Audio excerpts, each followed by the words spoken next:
আর এই বৃত্তান্তটা আল্লাহ সর্বপ্রথম দুনিয়ার কোনো মানুষের দায়িত্বে নয়, বরঞ্চ খুদ রব্বে কাদির দুনিয়া সৃষ্টি হওয়ার আগে সমস্ত নবীগণদেরকে একত্রিত করে এরকম মাহফিলে মিলাদ সাজিয়ে আল্লাহ জানিয়ে দিলেন, এটা আমি আল্লাহ আমার সুন্নাত বলে বলি। সুবহানাল্লাহ, নারে তাকবীর, নারে রিসালাত, নারে হায়দারি, নারে হায়দারি, নারে হোস, নারে হোস, নারে তাকবীর, নারে রিসালাত।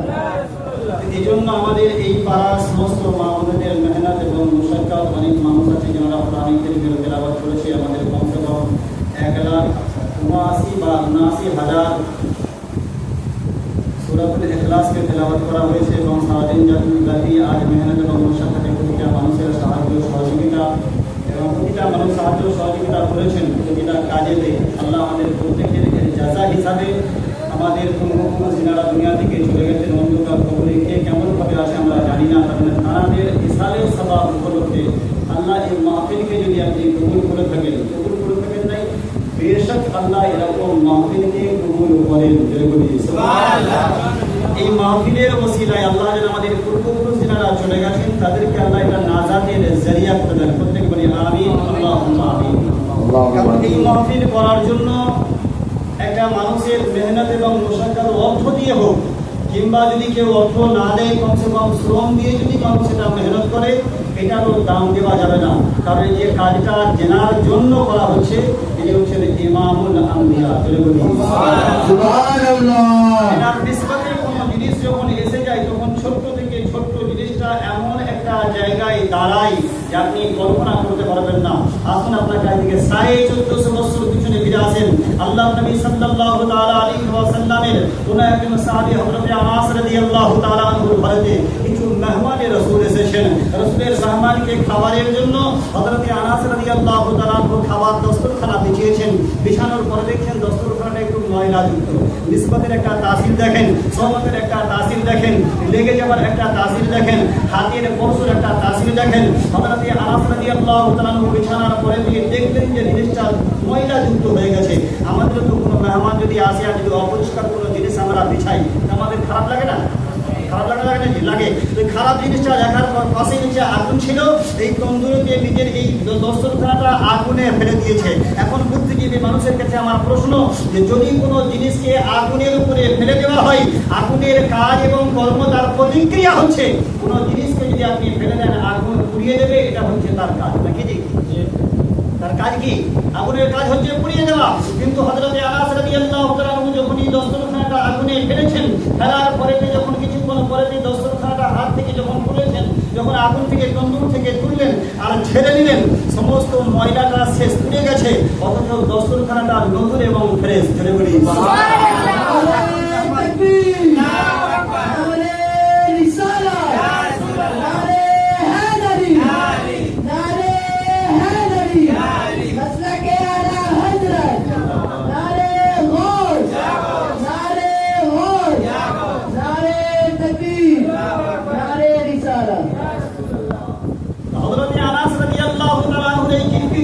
দেখে তার মেহমানটা বললো, আনাস এখন খাওয়া দাওয়া করে প্রথমে তুমি এই যে একটা কারনামা তুমি দেখালে, যে তুমি কারামাত আজকে আমাদের দেখালে, এটা কোন জায়গা থেকে তুমি শিখেছো? কে তোমাকে এরকম শেখালো? হযরত আনাস বলছে, আল্লাহর কসম করে বলছি কোনো কারামত নাই, এটা কোনো আমার কোনো নিদর্শন নয়, এটা আমার কোনো কৃতিত্ব নয়, এটা হচ্ছে নবী মুস্তাফার ছোঁয়ার স্পর্শ। জোরে বলি সুবহানাল্লাহ। এটাকে আল্লাহর নবী কিছুদিন আগে বা কিছুদিন আগে কিছু মাস আগেতে যেমন তোমরা আজ আমার মেহমান হয়েছো, এরকম হাবিবে পরওয়ারদিগার আমার ঘরের মেহমান হয়েছে। আর আমার ঘরে যখন খেতে বসেছিলেন, আমি এই দস্তরখানাটা আল্লাহর নবীর জন্য বিছিয়েছিলাম। আল্লাহর নবী খাবার পরে এই হাতে নিজের হাত মোবারক এই দস্তরখানায় লাগানোর কারণে আল্লাহ রাব্বুল আলামিন এই দস্তরখানাকে দুনিয়া জাহান্নামের আগুনের জন্য হারাম করে দিয়েছেন। যদি আপনি একবার চিন্তা করে দেখেন যে আল্লাহর নবী কোনো দস্তরখানায় যদি স্পর্শ করে দেয়, কোনো কাপড়ে যদি স্পর্শ করে দেয়, দুনিয়ার কোনো জিনিসে যদি স্পর্শ করে দেয়, দুনিয়ার আগুন তো আগুন, জাহান্নামের আগুন স্পর্শ করে না।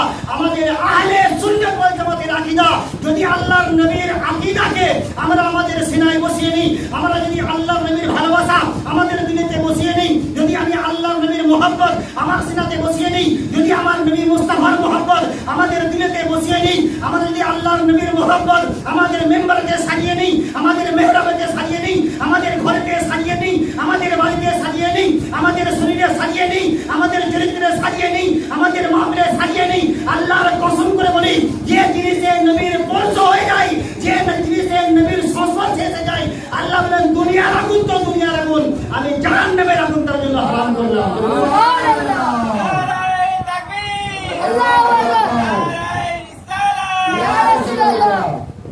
এজন্য আজকে যদি কোনো মা বোন যারা কলমা করেছেন, যারা নবীর জন্য আজকে দরুদ করেছেন, এটা তো নবীর প্রয়োজন নয়, আমরা নবীর দরবারে যখন পাঠাবো, ইয়া রাসূলুল্লাহ আমরা আপনার খাদিম, ইয়া রাসূলুল্লাহ আমরা আপনার উম্মত, ইয়া রাসূলুল্লাহ আপনার জন্য কলমা করেছি, ইয়া রাসূলুল্লাহ আপনার জন্য খানা বানিয়েছি, ইয়া রাসূলুল্লাহ আপনার জন্য পতাকা উত্তোলন করেছি, ইয়া রাসূলুল্লাহ আপনার জন্য মাহফিল সাজিয়েছি, ইয়া রাসূলুল্লাহ আপনার জন্য রাত্রি জাগরণ করেছি, ইয়া রাসূলুল্লাহ আপনার জন্য ঘর ছেড়ে দিয়েছি, ইয়া রাসূলুল্লাহ আজকে সংসারের কাজ বন্ধ করে দিয়েছি।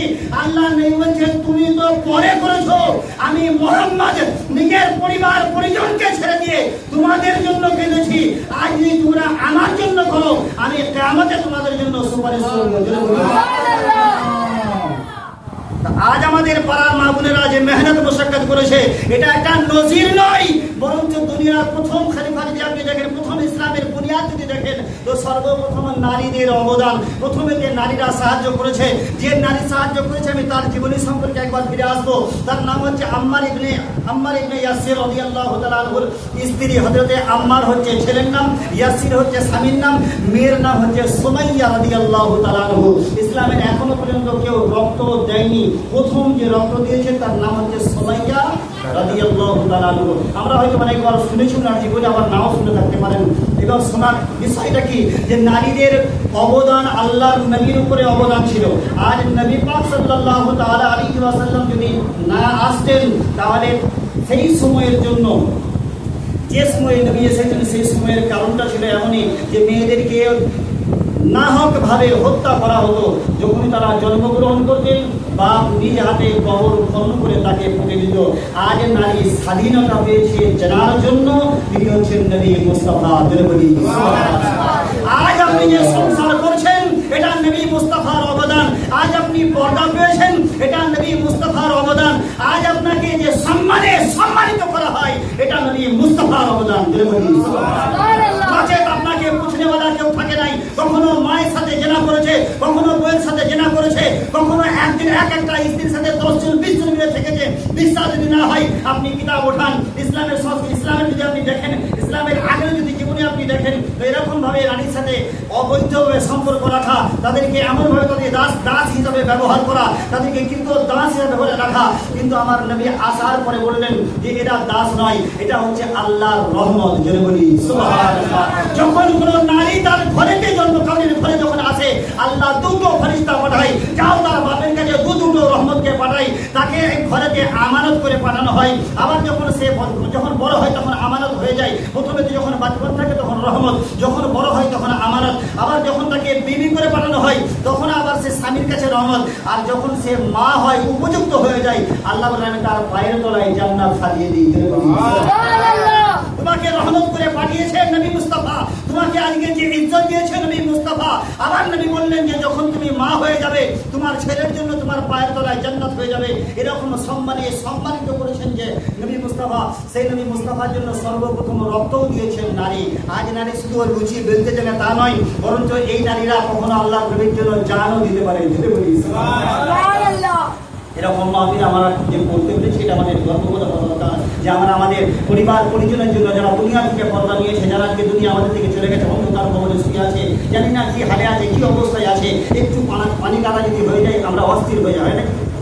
একটু পানি হয়ে গেলে ঘর থেকে বেরোতে আমাদের কিচিমিচ ভালো লাগে না গো। কিন্তু আজ আমার একটা আমাদের কবরস্থান, যেখানে কেউ অসংখ্য আমাদের বাপদাদের পূর্বপুরুষরা শুয়ে আছে, তাদের কবরেতে পানি চলে আসে না নিজের হাতে যখন দাপন করেছি পানি চলে আসে। কিন্তু আমাদের ঘরটা বাঁধাবার জন্য আমরা বারবার প্লাস্টার করছি, তার উপরে কোনো জিনিস বিছানো, একটা ফরস বিছিয়ে দেওয়া হোক, তার উপরে কোনো প্লাস্টিক বিছিয়ে দেওয়া হোক, তারপরে আরও কোনো যদি নতুন যদি কোনো জিনিস থাকে সেগুলো আমরা পিছিয়ে দিয়ে পানি থেকে নিজের ছেলেকে বাঁচাবার চেষ্টা করি, পানি থেকে নিজের দিদিকে বাঁচাবার চেষ্টা করি, পানি থেকে নিজের আত্মীয়কে বাঁচাবার চেষ্টা করি, পানি থেকে নিজে বাঁচাবার চেষ্টা করি। কিন্তু এটা তো 60 বছর আপনি বাঁচবেন, 70 বছর বাঁচবেন, 80 বছর বাঁচবেন, 100 বছর বাঁচবেন, কিন্তু যে কবরটা আপনাকে আবাদা থাকতে হবে সেই কবরটার পরিষ্কার বা লক্ষ্য থাকেনি। সেখানে যখন আপনি যাচ্ছেন তখন আপনাকে 140 টাকা মিটারের কাপড়টা পরানো হয়, কিন্তু রাখার সময়তে আপনার মানে কাপড়টার উপর পুরো কালাই হয় না।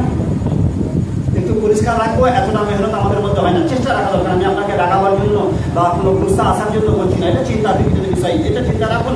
হবে প্রতিটা বিষয় একার দ্বারাই করলে হবে না, কিন্তু পুরো সমাজের মানুষ যদি একসাথে আমরা করি এরকম হাজারো কাজ আল্লাহ উদ্ধার করিয়ে দেবে। কেউ যদি একা একা করতে যাই, আমরা সবাই দিন একদিন সাথ দিই, তার সাথে যদি থাকি, তেনার সঙ্গে যদি থাকি, এক একটা টাকা যদি আমরা জমা করি তো কয়েক হাজার কয়েক লাখ করে তোমাদের পৌঁছে যাবে, তখন আমরা সেই কাজগুলো করতে সক্ষম হবো। যদি আমার এই বলার উদ্দেশ্য থাকে, হযরত আম্মার বিন ইয়াসিরের জীবনী বলছিলাম যে হযরত আম্মারের উপরে বড় কষ্ট দেওয়া হয়েছে, ইয়াসিরের উপরে কষ্ট দেওয়া হয়েছে, এবং তেনার স্ত্রী হযরত ইয়াসিরের স্ত্রীর উপরেতে যে সুমাইয়া রাদিয়াল্লাহু তাআলা জীবনী লক্ষ্য করেন, তো উনি ইসলামের প্রথম নারী যেনাকে এমনভাবে কষ্ট দেওয়া হয়েছে আপনি কল্পনা করতে পারবেন না। যখন আল্লাহর নবী তখন ইসলাম প্রচারের মুসলিম কিছু মানুষ ইসলাম গ্রহণ করেছে, এরকম সময়েতে হযরত সুমাইয়া রাদিয়াল্লাহু তাআলার বেটা যখন আম্মার ইসলাম গ্রহণ করে ফেলেছে, তার চালে, তার চলনে, তার ব্যবহারে, তার কিরদারে, তার সব বিষয়তে এখন কিছু জিনিস লক্ষ্য দেখা যায় যে সব কিছু পাল্টে গেছে। এই পাল্টানো জিনিস থেকে বাপ এবং মা একটু চিন্তা করলো, আমাদের ছেলেটার লক্ষণ দেখছি কিছু চেঞ্জ হয়ে গেছে। কিন্তু আজকে দেখছি যে যখন ঘর থেকে বেরিয়ে যায় কিছুদিন, একদিন, দুদিন, 3 দিন, 4 দিন হয় আর আসে না। এই জিনিসগুলো লক্ষ্য করে যখন বাপ বুঝতে পারে যে আমার ছেলে ইসলাম গ্রহণ করেছে, মা ইসলাম গ্রহণ করে নিয়েছে, বাপও দেখা যায় কি ইসলাম গ্রহণ করে নিয়েছে, এরকম ইসলাম গ্রহণ করার পরে তার উপরে যখন অত্যাচার শুরু হয়, তাকে কাবা চত্বরের পাশে এনে একটা উট একদিকে লাগিয়ে দিয়েছে, অন্যদিকে একটা উট বা ঘোড়াকে লাগিয়ে দিয়েছে, তেনার দুটো পায়েতে দড়ি বেঁধে দেওয়া হয়েছে, এবং বলতে লজ্জাবোধ হয়, এটা লজ্জার কারণ নয়, জানাবার জন্য বললাম, তার লজ্জাস্থানেতে তীর মেরে আঘাত করা হয়েছে, এবং দুটো দড়ি দিয়ে দুদিকে টেনে তাকে একদম পুরো দুদিকে যেমন ছিঁড়ে দেওয়া হয় এরকম ভাবে ছিঁড়ে দেওয়া হয়েছে। এত কষ্ট পাওয়ার পরেও আম্মার বিন ইয়াসির রাদিয়াল্লাহু তাআলা আনহুর মা একটা বারের জন্য আল্লাহর নবীর কলমাও ছাড়েনি এবং দ্বীন ইসলামকে ত্যাগও করেননি। ধরে বলি সুবহানাল্লাহ। ইসলামের এই প্রথম শহীদের নাম যদি আপনি লক্ষ্য করে দেখেন, এরকম ছিল তিনাদের ভালোবাসা। আজ আমরা সেরকম ভালোবাসতে পারিনি। আসলে এই নবী পাক সাল্লাল্লাহু তাআলা আলাইহি ওয়াসাল্লাম দুনিয়ায় আসার পরে আমরা যে সমস্ত বিষয়গুলো পেয়েছি, সেই বিষয়গুলো লেখক তার লেখনের মাধ্যমে কিছু ছন্দের মাধ্যমে আমি আপনাদেরকে শোনাতে চাই, যেগুলো হয়তো কোনো লেখক খুব সুন্দরভাবে লিখেছে। আসলে সেই নাসিরটা শোনার আগে একবার উচ্চ স্বরে ভক্তি করে দরুদে পাঠ করে পড়ি। আল্লাহুম্মা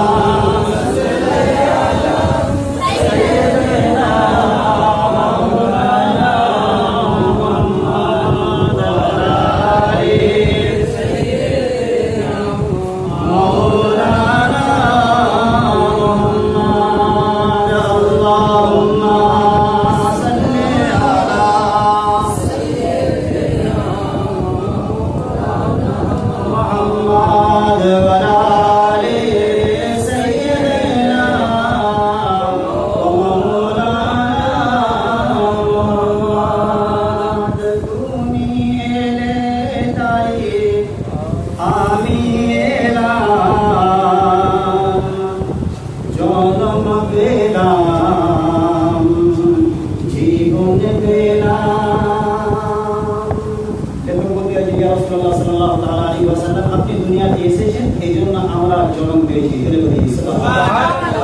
আল্লাহর নবী এই মাকুল ইমাম সাহেব বলেন আবুল মা খালাকাল্লাহু নূরি ওয়া কুল্লু খালাকিন নূরি আলা মিন নূরিল্লাহ।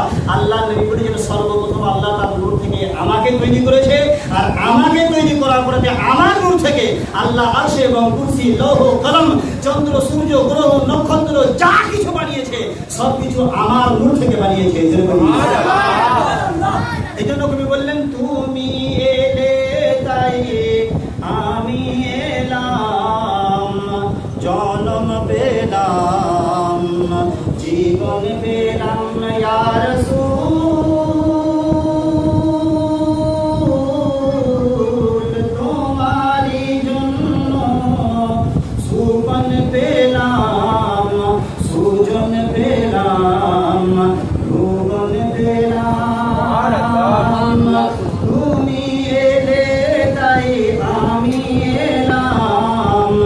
জনম পেলাম, জীবন পেলাম। সেই সময়টা আমার একটা ছিল যে আরবের সরজমিনে আইয়ামে জাহিলিয়াতের যুগ ছিল।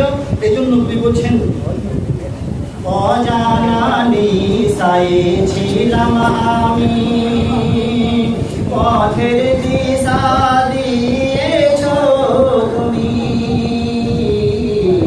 অজানা নিশায় ছিলাম আমি, পথের দিশা দিয়েছ তুমি। আমারে তুমি ভালোবেসে আসুর দরিয়ায় গেছো ভেসে। আমারে তুমি ভালোবেসে আসুর দরিয়ায় গেছো ভেসে। বদলে আমি বেতন পেলাম, যতন পেলাম, প্রদান পেলাম ইয়া রাসূল।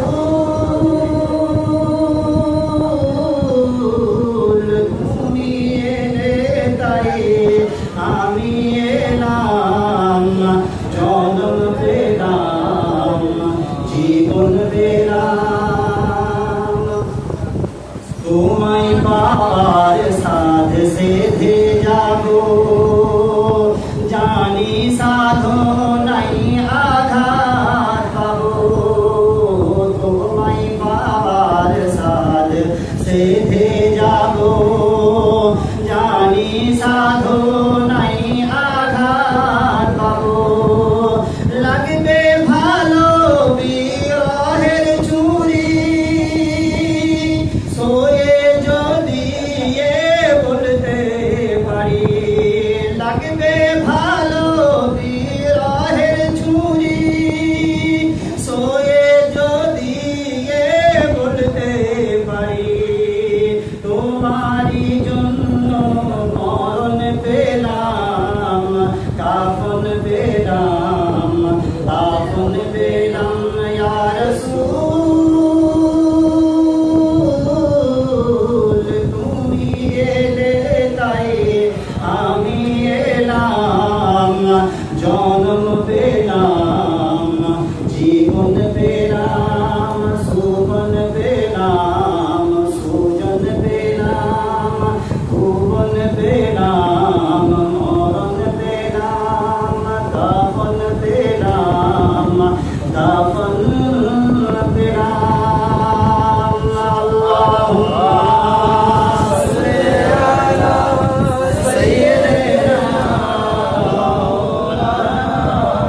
মুহাম্মদ ওয়া আলি সাইয়্যিদিনা মাওলানা মুহাম্মদ সাল্লাল্লাহু তাআলা আলাইহি ওয়াসাল্লাম। তোমাদের যে সামাইয়ে ইকরাম কথা হচ্ছে, আল্লাহর নবীর জন্য আমাদের জীবন পেয়েছি, আমরা এই দুনিয়াতে আসতে পেয়েছি।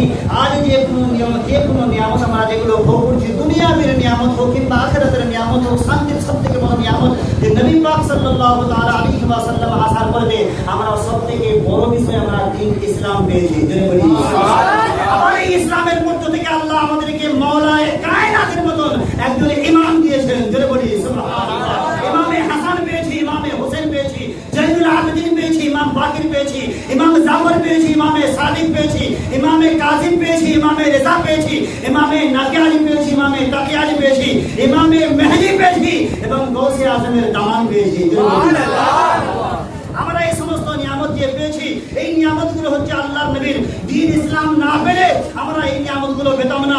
আল্লাহ যে আমাদেরকে যে নিয়ামতগুলো দিয়েছেন, প্রতিটা নিয়ামতের যদি আমরা শুকরিয়া আদায় করতে চাই, তো আমাদের দিনকে দিন কেটে যাবে, আমাদের রাতকে রাত কেটে যাবে, আমাদের বছরকে বছর কেটে যাবে, তবু আল্লাহর একটা নিয়ামতের সমান আমরা করতে পারবো না। বলি আমার নিয়ামতে তোমরা সমান করতে পারবে না। আমি যে চোখ দিয়েছি, অসংখ্য চোখ, যা তোমরা এখন দেখছো, এটা তো এখন দেখছো, যা তোমাদের আগে চলে গেছে সেগুলো তোমরা গুনতে পারবে না। যেগুলো তোমাদের আগে চলে গেছে সেগুলো গুনতে পারবে না, যেগুলো তোমাদের পরে আসবে সেগুলো তোমরা গুনতে পারবে না। করা যাবে? আল্লাহ এত নিয়ামত দিয়েছে, এই নিয়ামতগুলোর জন্য যদি আমরা লক্ষ্য করে দেখি, দুনিয়ার প্রতিটা নিয়ামত ভোগ করছি রাসূল আপনার জন্য, প্রতিটা নিয়ামত আজকে আমরা চোখে দেখছি রাসূল আপনার জন্য, দুনিয়াতে আমরা এসেছি রাসূল আপনার জন্য, আজ আমরা দাড়ি রাখতে পেরেছি রাসূল আপনার জন্য, টুপি পরতে পেরেছি রাসূল আপনার জন্য, আজ মসজিদের মেম্বার সেজে আছে রাসূল আপনার জন্য, আপনার কোরআন আজকে বেঁচে আছে রাসূল আপনার নওয়াজার জন্য। জোরে বলি সুবহানাল্লাহ। আজ আমাদের ইসলাম জীবিত আছে, কারবালার ময়দানে যদি শহীদ ইমামে হোসেন পাক যদি শহীদ না হতেন তাহলে আমাদের ইসলাম আর ইসলাম থাকতো না। উমাইয়া বংশ যা গাদ্দারি করেছে, উমাইয়া বংশ যা চিটিংবাজি করেছে, উমাইয়া বংশ যা ধ্বংসের কারণ হয়ে দাঁড়িয়েছে, যে সমস্ত বিষয়গুলো রদবদল ঘটিয়েছে, আজও আমাদের কাছে সেই হাদিস আসে নাই, আজও সেই বিষয়গুলো নিয়ে আমরা তর্কের মধ্যে পড়ে আছি। 200 বছর পরে হাদিসে যে মন করা যে সমস্ত বিষয়গুলো পেয়েছে সেগুলো যে যেমন করে পেয়েছে ঢুকে গিয়েছে। আমরা মনে করছি কি না কি করে দিয়েছে, আমরা তৌহিদ জামাত এই কাজগুলো করেছে, কিন্তু আল্লাহর কসম দিয়ে বলি আল্লাহ যা কিছু দিয়েছে আহলে বায়াতের কারণে দিয়েছে। সুবহানাল্লাহ। নজদ মাবিয়া যা শুরু করেছিল এবং এজিদ যা শুরু করেছিল, এই শুরু করার কারণগুলো যদি লক্ষ্য করেন, প্রতিটা ধ্বংস করার কারণ ছিল এজিদের। ইসলামের প্রতিটা নতুন নতুন জিনিসগুলোকে ঢুকানোর কারণ ছিল এজিদের। এজিদ এই সমস্ত কাজগুলো করে ফেতনা তৈরি করে গেছে, আজ সেগুলো নিয়ে আমি যদিও কারবালার ঘটনা বলার জন্য নাই, আমি তো এসেছি আমার নবী মুস্তাফা সাল্লাল্লাহু তাআলা আলাইহি ওয়াসাল্লামের জীবন চরিত্র, কিন্তু ওনাদের আহলে বায়াতের জীবনী এমন একটা জীবনী যে জীবনে সূরা তওবা যদি আপনি পড়েন, তো আমার কাছে এখানে বহু বছর আগে একজন প্রশ্ন করেছিল এই বিষয়তে মসজিদে দাঁড়ার সম্পর্কে। আজ আমরা যখন এগুলো নিয়ে ঘাটাঘাটি করি তখন বুঝতে পারি যে আজও মসজিদের মিম্বার শুধু বেঁচে আছে, সেটা হচ্ছে মাওলা আলীর তারিফের জন্য। আপনাকে খুলে বলবো না, কারণ এটা বললে পরে অনেক সময় অশান্তির কারণ হয়ে দাঁড়ায়, আর আমি চাই না আপনাকে অশান্তির বিষয়গুলো আপনাকে শোনাই, কারণ আজ আমাদের এই সমস্ত বিষয়গুলো এমন একটা জায়গায় দাঁড়িয়ে আছে যে জায়গাগুলো বড় সূক্ষ্ম এবং খুব নাজুক জায়গায় আমরা পড়ে আছি। এই নাজুক জায়গায় থাকার কারণে আমাদের এই বিষয়গুলো আমাদের কাছে ক্লিয়ার হয় না, কিন্তু যদি কোনো ব্যক্তি জানতে চান বা শুনতে চান তাহলে কমসে কম আল্লাহ নবী সাল্লাল্লাহু তাআলা আলাইহি ওয়াসাল্লাম মাওলা আলী রাদিয়াল্লাহু তাআলা আনহুকে শুধু একটা জিহাদের ময়দানে নিয়ে যাননি, বাদবাকি প্রতিটা জিহাদের ময়দানে আল্লাহর নবী নিজের সঙ্গী হিসাবে, নিজের সাথী হিসাবে আল্লাহর নবী সবসময় মাওলা আলীকে সাথে নিয়ে যেতেন। সুবহানাল্লাহ। আর যে মসজিদে যে জিহাদের ময়দানেতে আল্লাহর নবী মাওলা আলীকে নিয়ে যাননি, সেই সময়তে সাহাবায়ে কেরাম, যাদেরকে আমরা সাহাবা এখন বলতে বাধ্য হচ্ছি, কিন্তু কারণ তো এটাই যে আল্লাহর নবীর জামানা তারা দেখে